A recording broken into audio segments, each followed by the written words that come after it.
in a lot of cases, what happens to mankind? Let's be honest. I had a big problem. You know what? The Tahajjud worked. It worked. Oh, it worked. That means the problem was solved. Do you still read Tahajjud? Nah, not really. Oh, it's supposed to have been the other way around. So Allah says, I love you so much. You were so softened. Let me put in some other curveball. And you might just come back to that sajjada. You used to cry beautiful tears. You were a person who was much more conscious of who you are and where you're heading. You've forgotten that you only have 14 days to live. It's a little bit too little. Let's make it 14 years. Whatever it is. It's a fixed time. It's the Almighty who's decided, right? My brothers and sisters, it will keep happening.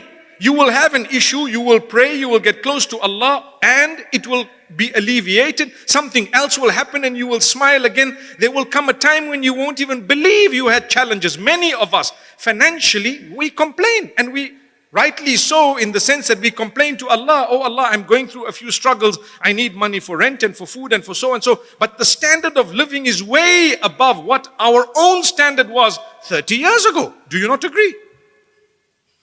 But the complaints are more. Where were you 40 years ago? Talk about it.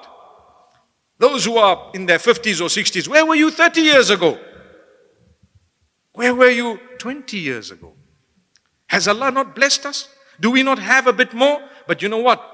Our standard of living has perhaps, and not only that, let me be honest as well to say that the price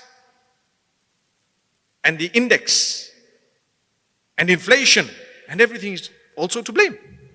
But still, generally, I think we're in a better position in many cases.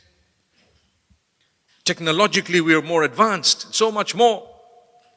So we tend to sometimes forget what we were asking Allah for. And the Quran says this, that man is such that when he faces difficulty and hardship, he calls out to us crying, standing, sitting, lying down. He's calling out to us. And when we alleviate and solve the problem, he continues on earth as though there was never a time when he was even connected to us. And Allah says, ultimately, you've got to come back to Allah. So imagine you were praying and then you stopped praying because now you no longer have a problem. And then you were doing the right thing and now you're no longer doing the right thing because you no longer have a problem.